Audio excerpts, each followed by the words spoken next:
Hi, I'm Coming. Hi, Josh.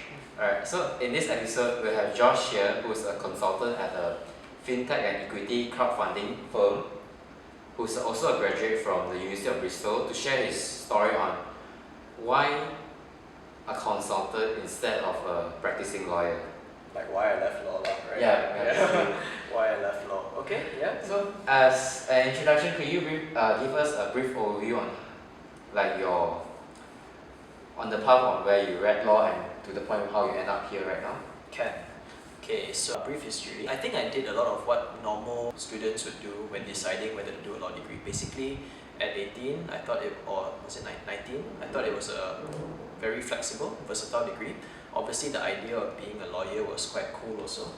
But yeah, essentially but I would say the main factor was I was lucky enough to do a short internship at a law firm at that point in time with a lawyer called Joshua Goh. Oh. Yeah, so he was the one that actually gave me a glimpse of what legal practice was like, and he was nice. It was really great. He wasn't just, he was there to guide you, show you, teach you, and I felt that from somebody who's seeing it for the first time, it looked like an interesting enough career path to go down to. Okay, so that was literally it. Then we started studying law, and then throughout the course of my law degree, I did a few internships as well. And after my law degree ended, I did a paralegal position at a firm called 𝗧𝗶𝗺𝗀. That one was a lot more, it went up, the intensity went up a level already, because you're not just an intern anymore, you are actually, it's a job, it's a proper paid job, where you're given responsibilities and you're expected to perform. Yeah, and then I did that while I was studying for my CLP. Oh. It's not as hard as you think. I was terrible. I don't think I was very good at my job at that time. Yeah, so anyway, I finished my CLP and then I started chambering at that firm itself, 𝗧𝗶𝗺𝗀. So I think I did about 3 or 4 years there. I left 𝗧𝗶𝗺𝗀 in October last year. Oh. And then decided to try something new. I did mainly corporate litigation in 𝗧𝗶𝗺𝗀. And the main reason why I wanted to go out was because I felt that, hey, okay, so I know all the corporate law principles, I know what to advise clients from a legal perspective, but I felt it was time to learn a bit more about the business world as well. Actual corporate and operations experience. So this is sort of like my gap year to figure out what life is like in the actual business world. And the firm that I'm in has given me quite a lot of opportunities to experience that firsthand. So I guess overall, I'm on a very, I think, comfortable path right now. I'm happy with what I'm doing with my gap year, because it really does help you think a bit differently, not just from a law perspective, but business perspective. Yeah. So as for the long-term plan, I guess I would probably go back to law one day, but I want to get a bit more experience of what it's like to actually run a business first, and maybe start up something in the process first, and then when I go back to law, I think I can go back as a much more effective lawyer. Oh, yeah. Okay. Yeah. Okay, so yeah, that's question number 1. Oh, okay.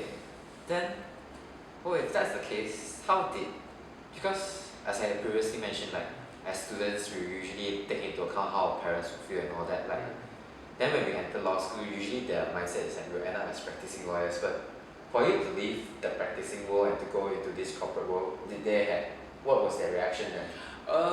Okay, so the thing about me is I'm not that close to my parents, so they didn't really have much say as to what I was doing, because it was more of just like, as long as I can take care of myself, there's no issue with what path I was going down.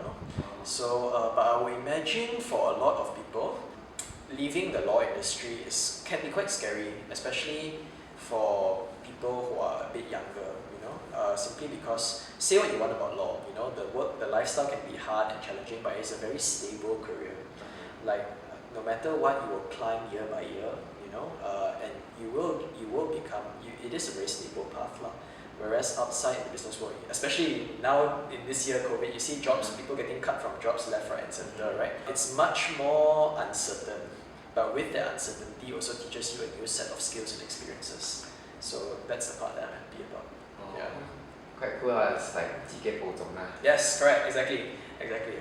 Oh. You just try it out while I'm still young enough to not have too much major responsibilities. I figured this should be the time that I just try. And then worst come to worst, go back to law. That's it. Oh, Oh, so you still pay for your licenses and all that lah? No. So right now, so what happens is the moment you stop practicing as a lawyer, you don't have a practicing certificate anymore. Oh. So if I were to go back, I just have to renew it. That's it. Oh, okay. Oh, I didn't know about that. Yeah, so what some people do is they will take their practicing certificate and they'll park it under a law firm for the time being. Yeah, but I guess when the time, that could have been something I could have done as well, but at the time that I decided to leave the law practice, I was so happy about leaving already that I just decided, it never crossed my mind, to be honest. Oh. Yeah, but that could be something that you should think about for anybody wanting to leave the law industry for a short period of time. Just try to park your license under somewhere first. Oh, but it's okay, right? The fees are not that expensive. It's not that expensive. It's a few hundred ringgit, if I'm not mistaken. Yeah. So, then what about you then? Like you said, you were glad to leave the practicing field. Like, were you not contented with what you were? Oh no! Don't get me wrong. I was very lucky, and I actually liked my job quite a bit. I had a very good boss, 𝗧𝗶𝗺𝗲 at 𝗧𝗶𝗺𝗺, so she taught me almost everything I know about actual practice, you know. And I did corporate company litigation, so it was a field that I felt was quite exciting.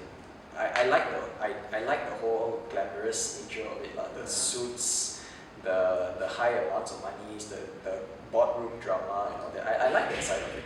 But it was more of yes, I see all these people and I have to tell them, I have to advise them on these company-related solutions. But I know nothing about what it's like to run an actual company. It's very one-sided advice, which a lot of lawyers tend to give because they just don't have that practical side of experience. Whereas now, if I were to look at company dispute scenario, I can advise in a much more overall manner already. You know? Oh. Yeah. It's like playing chess with only half the chess pieces. Oh. Now at least you have the full range of chess pieces to use already. Yeah. Oh, it's like there was this once I joined this webinar. It was basically like you. He was a law graduate and he went for consultant. Like when you come from a law graduate background, right? You're like, okay, this is the rule, this is the principle. I have to follow it only. Then this is how I go. But then when you go from a business perspective, right? Okay, this is my plan on how I want to arrange my business. Check if it's legal. Yeah. Correct. Okay, so I guess a bit more context into what I'm doing now in particular. It's not just a straightforward consultant job as well, because the thing about equity crowdfunding is it's for a lot of startups. Use this as an option to, number one, raise capital by selling their shares to other people, asking other people to invest in their shares. Another way is for them to basically increase their brand and marketing awareness. So all these companies are very young and all of them are looking to grow. So my job is to basically help them grow, help and advise them to grow together effectively. So with the legal experience, it helps me also because it gives you a perspective that other people don't have in this field. And then it works the other way around as well. Does that make sense? I understand. Yeah. And when you mentioned about shares, it's like, who are your clients then? It's mostly startups. Startups. So equity crowdfunding think of it as like a mini IPO like that. Okay, it's for companies who want to raise capital and who want to increase their brand and marketing awareness as well. So these are the companies who are basically, I would say, a few years old, looking to go into the next stage, looking to become more popular in the market, things like that. But they also have a lot of real world issues, like they are not comfortable enough to have, they still have to worry about their cash flow concerns, all their monthly overheads and all that. So my job is to help them try to strategize and try to help them pitch to investors as well as to why their business model is something that is worth investing in. Oh, yeah. So as previously mentioned, it's like yours, as you said, they are startups, so they are like the private limiters who don't have enough capital to have the expenses to cover to become a public limited. Yes, correct. It's not straightforward. Not all companies want to go to public limited. Okay, just think about it this way. If you wanted to start a business today, what do you know the first things to do? To register an SSM. And then? In what sense? Correct, yeah. So it's like you have a business idea, right? How do you get the idea into a physical business? And then where does it go from there? What do you do first? Do you hire people first? Do you try to get a prototype done first, you know?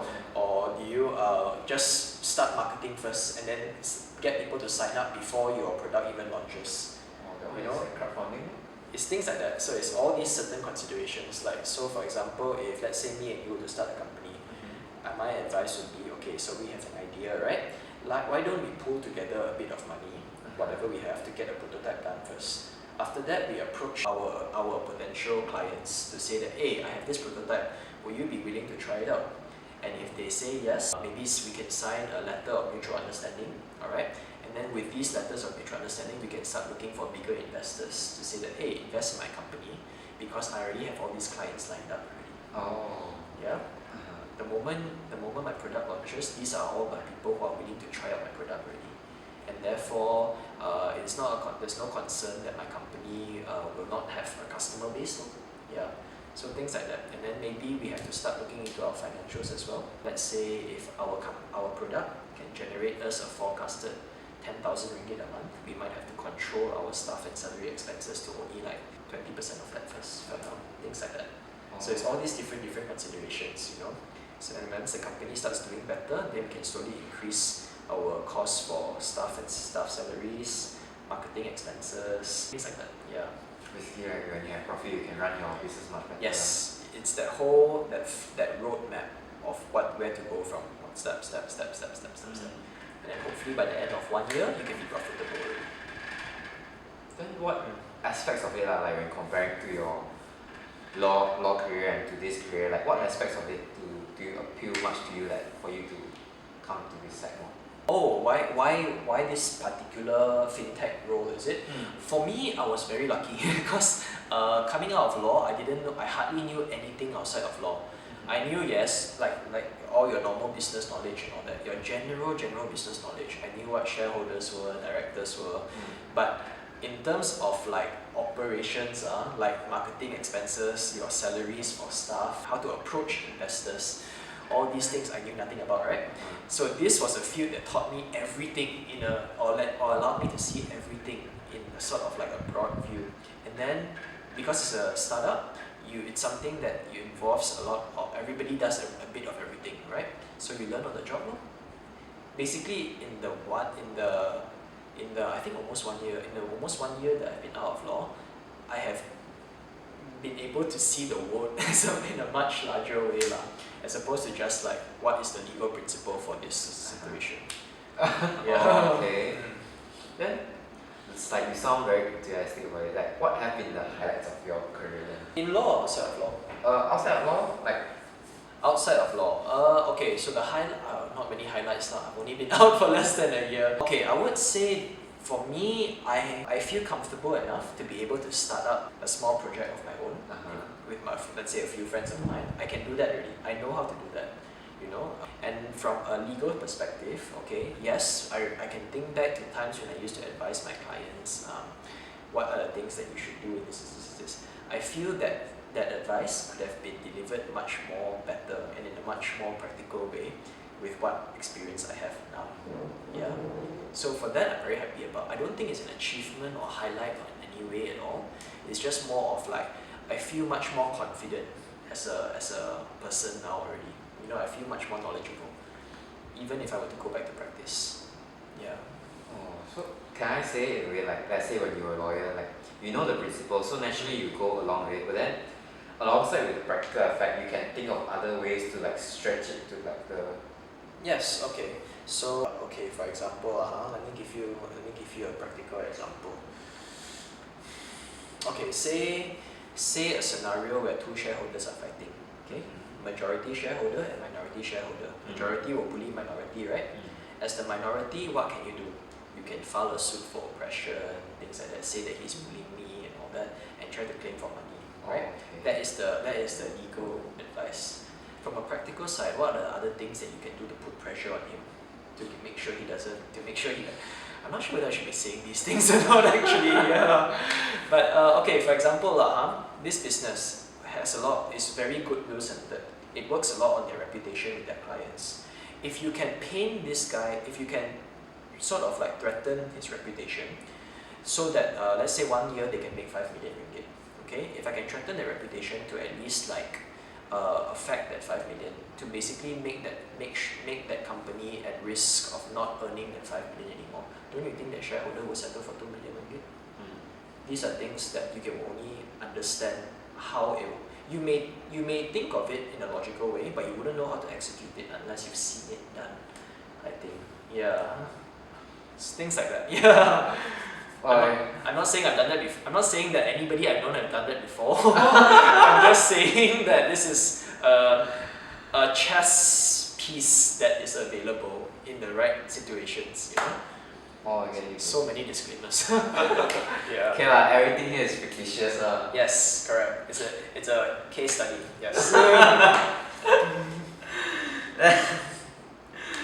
Okay, moving on to like getting more personal. So, in your opinion, would you say you're contented with life now more than how you were back then in practicing? Yeah, I don't think I regret having left practice for this year.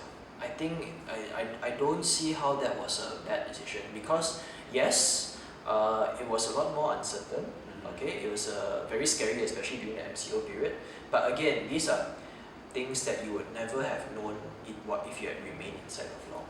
Okay, and I think one more thing is, if you're not sure if you have, but most lawyers, right, they tend to.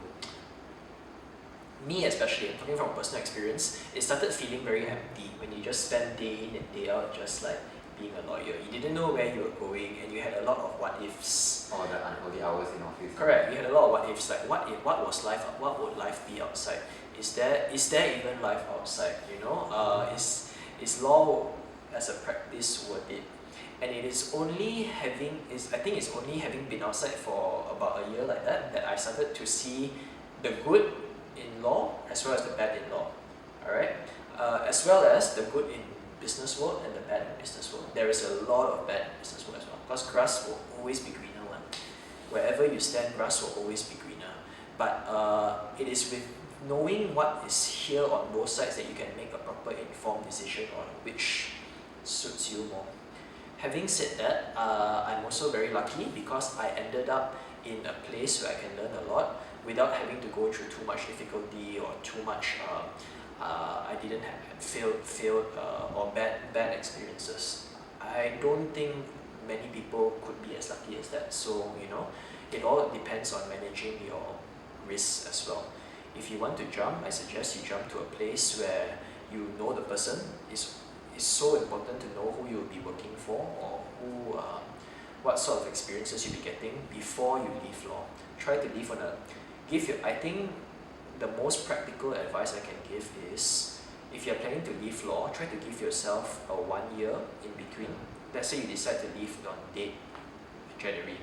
Give yourself 1 year until December, okay, to start exploring different opportunities, getting connected to people and things like that. At the same time, you can at least tell your bosses as well that I'm planning to leave at the end of 1 year. That way you maintain a good relationship also. It's not a case of like, I'm gone next week, bye bye, you know. You have that, everybody gets that window of like adjusting. To like adapt to yourself. I understand. Yes. So when you come out as well, you don't find yourself rushing into a new job. You have given yourself the time to think, to explore different opportunities really, and then deciding that this is what I want to go into. No, I guess what I was trying to say is that don't get me wrong. Law can be very challenging on your time, your mental stamina, your time. I do find that it was very hard to maintain a lot of the relationships I had, friends, girlfriends, personal relationships, everything. And also the work culture in law may not be the best as well. I was lucky because I worked in a team and with a boss that I really could look up to, and a team that I really liked. But a lot of friends that I knew were not so lucky. You know, they ended up in very environments that could be very toxic. You know, either because of like office politics or things like that, or because the boss was just used to being like a terrible person, which I do not advocate on. Like, no matter how big a lawyer you get, you should never become that sort of person. You know, scarily enough, I could feel myself becoming that sort of person. Yeah, because it's just your job just requires deadlines all the time, right? And sometimes when there are things that slow you down or people are not like operating efficiently enough, it does get on your nerves a bit.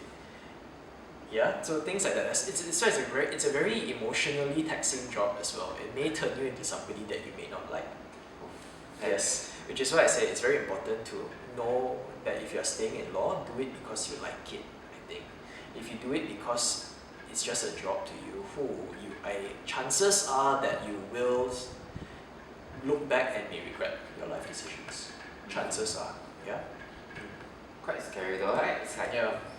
I like how you say like though you don't like it, you saw yourself becoming one also and you took a step back.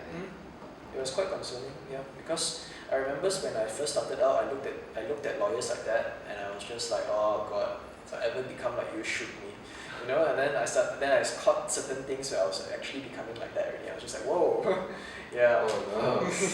yeah.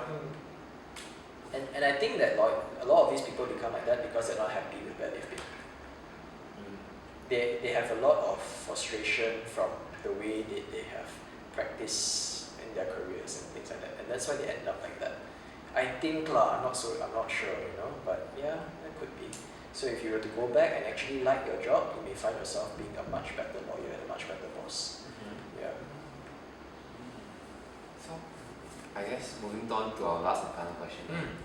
Like from all this like having this kind of mindset and this kind of experience before, what advice would you give them to aspiring law students and all?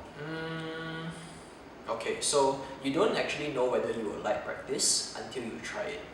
So first advice, definitely at least give yourself the opportunity to try it.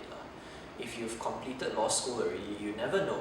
Because I would say law school and practice is so different, so different. You could hate law school, but you will love practice. You know, you really could. It's really different. So yeah, give yourself the opportunity to try it out. I say 1 to 2 years would be a good enough window for you to decide whether or not you want to do it. Even if you don't want to do it, I kid you not, after two years or maybe 3 years in law, you would have equipped yourself with skills that will make you an efficient worker anywhere already. After you go outside, you'll be able to think differently from other people, and you'll be able to handle things much more efficiently also, I feel, and manage your time better. You deal with people better also because you're used to dealing with all sorts of people, the judges, other lawyers, your clients. You know, your people management skills will be that much better once you go out of law as well. For people inside law at the moment, I would say try your best to start building a genuine relationship with people as quick as possible. What I mean by that is that a lot of lawyers, or not just lawyers, right, a lot of people have a problem with admitting that they don't know something, right? In law it's especially difficult because your job is all about telling your clients that you know what to do. Chances, sometimes it's just, you just don't know it lah. Sometimes you just don't know what the right answer is, you know, but because you want to close the file, because you want to show the client that you are a good lawyer, you tend to,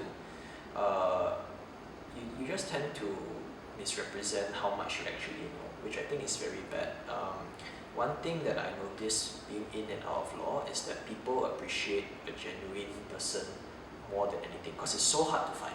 It's so hard to find. So from the start, try to build a genuine relationship with your client already. If you don't know something, say that I don't know this, you know, but I think this may be the solution, and these are the reasons why I think that way. Okay? If you are not convinced, I could help look into this a bit more for you as well. Then we could maybe have a discussion next week or maybe later in the evening or something. Things like that. People appreciate that genuine connection, because law is it's a service at the end of the day, and you always need that personal touch. Yeah.